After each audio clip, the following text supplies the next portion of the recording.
that idea of what Andrew Lloyd Webber did with the Phantom of the Opera. And I've seen it. I've seen it in Niagara Falls and I've seen it on Broadway, both being very, very young. But that was the first time music that was out of my taste touched me. And I was just blown away by that. Welcome to the My Future Business Show, where we get you in front of your best audience and keep you there. Not only are we interviewing the biggest names in business to help you become even more successful, we're inviting you to book your spot on the show to help you grow your business. So at the end of the call, make sure you fill in the interview application form at myfuturebusiness.com/interviews. Hi and welcome back to the My Future Business Show. My name is Rick Nuske. I am the host, and I would just love to stop and say thank you so very much for joining us and for all of the feedback that we continue to get about the show. Now, my next guest is very special. Now, I'd just like to start by saying that, we talk about business on the show purely from oftentimes, might I say, from a purely nuts and bolts about how to run a business. But oftentimes we miss the other side of the story about the journey, and I guess some of the conflicts that people go through as they, weave their craft, as it were. Now, today I'm on the line with Ziggy Shaffer, otherwise known as ZigZag. Welcome to the show. Woo! Boy, the ZIG, the ZAG. How are you, Rick? Yeah, I'm very well. Thank you, my friend. Thank you for joining us. Now, like I was just talking about, Ziggy, if you don't mind me calling you that. Not at all. What we were going to be talking about today is primarily your journey as an entrepreneur, but the conflicting, I guess, morals and value sets that you have as an artist. And we're going to be talking about your self-built label, Wrapped and Tightly Twisted Productions, because I want to help you become the best version of yourself and get your message and your brand out and about. So with all that being said, thanks again for joining me. No problem, buddy. No problem. I can't say enough how much I appreciate it. Absolutely, absolutely. Now, I think a really good place to start, Ziggy, is I've been looking at some of the write-ups that you've had on New York Weekly Times. Pretty prolific on there. It's come up trumps for you there. You've got a lot of sources of inspiration. I'd love to talk about that. But first and foremost, let's talk about you. Let's talk about where you're located and what you're currently doing with yourself in these tough times with COVID going on. I'm located out of Pittsburgh, PA, USA. The Steel City. Fantastic. At this point in time, with everything going on, I'm strictly on the music. Mm-hmm, mm-hmm. I eat it, sleep it, breathe it. Yep. I'm very passionate about it. So it's a good thing, during these tough times, there are a lot of good things that could come from this, I feel. And that's a wonderful thing, because I want to talk about sources of inspiration for you, because I bet you're thinking a lot about, new content, new tracks to chuck down, new lyrics for those tracks, and, how the world, I guess, shapes a lot of what you do. Could you talk to that a little bit? Yeah. One of the things I would go to is my release just recently, Toxic. It was also in the New York Times. And one of the things about that was that whole song was a conflict because of my Halloween release, Don't Forget Me, where I was trying to make people feel things, and in doing that I wasn't paying attention enough to the people around me. Yeah. And a lot of times I get inspired by things, and as being seen as an entrepreneur, like, people don't see the vision. Yeah. But that's where a lot of it comes from, is just my own personal life, which most artists do, but there's always something that inspires me. Now, talking about your life a little bit more, I want to go way back. We're talking way back, teenage years, early years. I'd like to know, what did your life look like, and what were some of the things that made you go down this path? What made you realize that you wanted to be an artist and entrepreneur? And which one comes first for you? Definitely an artist. Yep. Definitely an artist. As far as the entrepreneur, when I did the onboarding in the process, that was about the only box I fit into. And then to go back and see the definition of an entrepreneur just being a person or persons that organize and operates a business and takes on the normal financial risk, and, an entity that acts upon the opportunities and so forth. And then it's just straight says a promoter in the entertainment industry. And I'm like, okay, now I feel like an entrepreneur when I read it that way. As far as my past, obviously most artists like myself, it was a very rough and rocky start. A lot of family issues growing up. I was emancipated when I was 16, so that was kind of like being thrown into the real world, and just being through everything, and then getting to where I'm getting right now in this moment, to be able to look back and be like, you know what, that doesn't hurt me as bad anymore. I can come out publicly with that and not feel like, oh, I still feel that way. One of the Halloween release was actually written 14 years ago.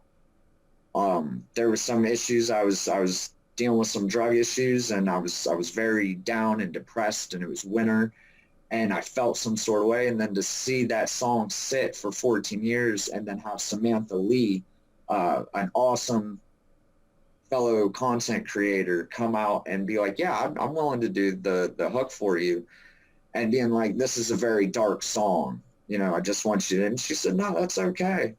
And to see it bloom after all that time was just, it was amazing. Congratulations on that. I look at you and I think when you start talking about your craft, you light up. I don't need to say anything. I can sit here in silence, and this is what this is all about, is to bring out your spark. But again, the focus, I want to talk a little bit more about the artists in your earlier days that gave you inspiration. Who were you listening to, and who do you still listen to get sparks of inspiration? Well, I mean, that one started writing the Rose That Grew from Concrete. Yes. With Tupac Shakur's poem book. And as a kid, learning and writing poems, or getting into poetry, and then being angry. So you write a poem and it's not so nice. And then as I growing up, then I got into, well, there's a whole world full of poetry, angry poetry. Mm-hmm. And it just kind of branched off from there. Obviously, as the paper stated, one of my inspirations for music just in general was the Phantom of the Opera. I've got the Phantom of the Opera set, and that's weird. Oh, that might be viewed as weird as coming from an artist who makes the music that I make, but that idea of what Andrew Lloyd Webber did with the Phantom of the Opera, and I've seen it in Niagara Falls, and I've seen it on Broadway, both being very, very young, but that was the first time music that was out of my taste touched me, and I was just blown away by that. Yeah, that's fantastic feedback. Thank you. And this is what I like to hear, is because you're not just cut from one angle. You've got many dimensions that make up yourself as a person, as an artist. And I'd like to touch on Tupac Shakur, if I could, in terms of he actually he tapped into the movie industry, obviously, very famously. Yes. So now I also understand that as part of Wrapped and Tightly Twisted Productions, you're not only just music, but your video creation. Could we talk a little bit about that as well? Oh, yeah, absolutely. That is something that, looking back in the past and writing my songs and my poetry and all this, I never really got to the fact of it was going to be me being the one to create it. As most people, when they're young, they want to get signed to a deal, and there's going to be a $1 million team that's going to shoot the videos, and they're going to do the editing. And, the dream is so far ahead that when it came down to it, getting on YouTube and being in the pandemic, and just watching people sit on YouTube and just eat Cheetos, and some of the things where it was just, there was no effort to it, and I got that flair in me to be like, I think I could do that better. And then to see a lot of artists and that are doing their own editing and so forth, to be like, this can be done. Like, this can be done. A lot of it's just trial and error. I figure out so many things 3-4 months after, the editing gets done and the shooting gets done, that it's like, oh man, if I'd have known that then, like, I could have done something a little bit differently. But in the next one, I'm willing to take the loss to learn the lesson. Yeah, absolutely. That's sage advice. Thank you very much for sharing. Now, I wonder, I always talk about the human side of, we've touched on entrepreneurialism, owning businesses and being successful, and knowing that this is a long journey. This is never meant to be about making money, which is quite different than a lot of people get into this for. Has it helped you heal? You've talked about the troubled times that you've experienced, and has it helped you heal creating this content? It has, and I feel the way that it's helped me heal is the fact of, there are a lot of people I feel that walk around with feelings or things to say or an opinion that they want to get shown or something, but they spend a lot of time just holding on to it. And I feel like when I release a video and I know that my kids and my wife and my best friends and all 537 people that are subscribed, and my knowing that all these people, that gives me the confidence that I'm okay with myself enough to say this. Now, there are people that are going to be like, oh, I don't really agree with that, or, I don't know, you should have said that. And it's like, yeah, but I'm okay with me. And that's where I feel it's healed me, because having that confidence to be able to be like, no, this is how I feel. Like when I wrote the one song, Don't Forget Me, like I felt like shooting myself. And that's, to come out publicly and be like, I did feel that way. I don't anymore, but I did. And I'm okay with that. Really lets me walk into rooms that I wouldn't normally be able to walk into, because of that confidence of healing from my music. You talk about a particular Minnesota rapper, Sean Daley, known as Slug, from Yes. Atmosphere. Now, you cite him as a main source of inspiration for your style. Can you Yes.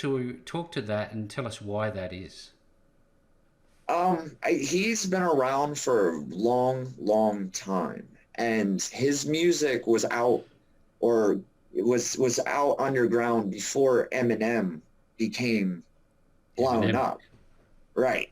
And so he's been in that, and he's a local. The people in Minnesota, anybody in Minnesota knows him. Like he's the hometown hero of underground music for them. But just the way his stories, he's a storyteller.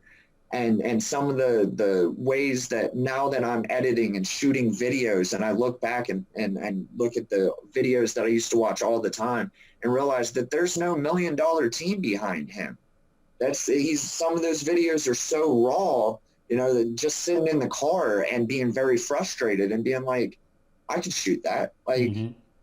and to see that and to be like, okay, he almost like let the bar set at a point where it was like, you can do this. So when you produce content, Ziggy, what's Yes. the time frame? Is there a set time frame? Do you get on a roll? Do you have a run of creativity, if you like, and then you stop? How does the process go for you? And that's something that, as being as fresh into this that I am, that I'm learning. There's a lot of learning in this long journey.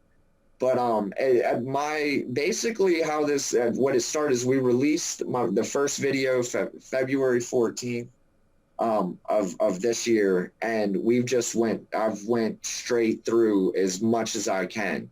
And at first it was just, like I said, a lot of figuring things out and being like, oh, this isn't going to work.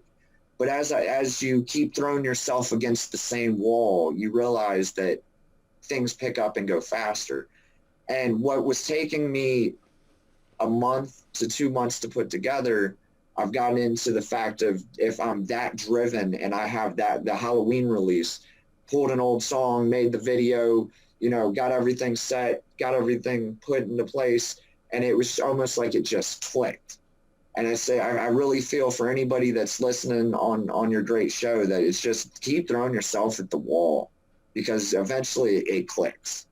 And that's the thing that we've want to hear is this inspirational feedback, and because there are a lot of people out there that are struggling, especially right now, Ziggy, with everything that's going on in the world. It's one of those things that you've got to keep at it. Like you say, throw it to the wall. Something's going to stick eventually. Now, I want to talk a little bit more about the video creation. I noticed that in some of the videos, I've watched a handful of them, is that you do have obviously other players involved. Do you have any help to do this footage, create this video footage? The being a homegrown operation, I use me and my wife run it, and they're friends and family that when the timing can work or my vision can be seen and they're comfortable with it, that they'll help. But as far as that, everything else is just I'm a sole writer, recorder, editor. It's my wife is really helpful as far as giving ideas on the videos, and being very supportive of being like, hey, I'm gonna go and do something really stupid. I need you to hold the camera. And she's like, I don't know, Ziggy, like I really don't really want to, like I know, but I need you to kind of go with this for me. And she's my number one writer. I like I said, I do have a handful of friends that when the opportunity arises and trying to get, I don't know how like a band would do it, because having one person is one thing, but having 5 or 6 people, or you see some of these big movie shoots and stuff where there's so many people, directors I give a lot of props to. But I've got people, I've got a very close core that I will use. And they're the same people, toe tags in, body bags out. Like we started this and we're going to push through it. Yeah, fantastic. It's nice to know that you've got core groups of support there. Now, you've obviously had enough of a vision to create a production group, both video and obviously content, lyrics, and things like that. What is the big plan here? What do you want this to become? I want it to be a real respectable label. I'd like to build a label, which is like the number one thing you don't do is have the main artist build the label. At this point in time, I'm the artist and the label. So Yep. but I just to keep making good music, just to not be forgotten. Yeah, absolutely. Now, Lewis Hamilton, F1 driver, obviously of world fame, was 6 or 7 time world champion, said, you know what, don't let anyone ever tell you you can't do it. So one thing I would say to anybody who's on the show today, make sure that you think about those things where you're up against the wall and things are not going great for you, because I know that Ziggy, based on our conversation, you've been through a lot. But you've obviously got some core friends and family that are supporting you. You've got the vision there. And I'd like to know, are you working on content right now? And what's the current day inspiration that you're writing about? Are you willing to share that? Um, I always have content. Right now, my wife has it set that after this interview, all music and productions will come to a halt because it is the holiday season. Beautiful. So I am grounded from music until the new year. And right now we're working with distributions and trying to figure out actually getting an album out, and if it's going to be if it's going to be financially worth that to pay for a distribution and to make sure everything's copywritten and to get everything set, and then to only sell a couple CDs. When I'm on YouTube and SoundCloud and all these other things where I'm just giving it away. I'm just giving my music away because I want people to hear it, and I wanted people to be inspired to be like, well, I mean, if the guy can start off getting drunk and recording in his basement and then actually build that, like, I can do that. YouTube is an absolutely a behemoth when it comes to the seeds, and then they grow into massive artists. We've seen it time and time and again, and it's the place to be right now. Do you, if I might, we can go back to that if you like. Do you have, we talked about at the very start of the call, I talked about how we often talk about just the mechanics of a business. Now, unfortunately, regardless, if this is going to become something you want to sell things and you want to actually have some sort of a, quote unquote business behind it, you're going to need processes. What are your plans there? Do you think that this is going to become a more formal structure if you start to get market penetration and you start to get people noticing you? Or are you just always going to be that artist who goes, you know what, I don't want that structure, I feel trapped by it? I'm not really sure, to be honest. And that sounds bad as being somebody as confident as I am, but I know that the future can go many different ways very quickly. So we want to do it ourselves, but there have been communications with distributions and some labels, that are like, well, you're not there, but we can still see that. And it's like, well, am I really going to pour my soul, my blood into making a production to sell it out on? And that's where I'm not there. And I think a lot of artists, they're just one way or the other. Either they're fully independent or they're looking for the contract. And it's like there's a real learn and a gap there of learning who you really are and what you're standing for with what you're doing. I love this because you're the salt of the earth. You're down to earth and you're honest about this, and I think that's going to put you in good step to move forward. Now, you've talked about some pretty massive names here, from the vocal artist. Snoop Dogg is obviously well across video as well, but when it comes to your videos, you've taken your inspiration, like you mentioned briefly, Sir Alfred Hitchcock, and he has some very dark ways of communicating messages. Why did you choose him? Well, being wrapped and tightly twisted, it kind of fits on the dark idea. Yeah. And honestly, there's been times where I'm trying to shoot a scene or a video, and either I can't make it work for what I'm trying to do, or I feel like it's going to be too graphic and it could be pulled off. So I found if you go back in time and learn from the past, that he's the guy that his cuts and the way he cut the shots and the way that you never really seen the lady getting stabbed in Psycho, but you've seen everything out. It showed you what you were trying to see without actually it being there. And it's like a magician to me. The way he does some of his stuff is just like the way he cuts it or gets the angle of just the blood running, down the tub, is just enough to be like, that creates that. I feel when people visualize that, they start creating their own visual of the visual I've created or tried to create. Yeah, I understand that completely because it leaves that spot for the imagination to run wild. Right.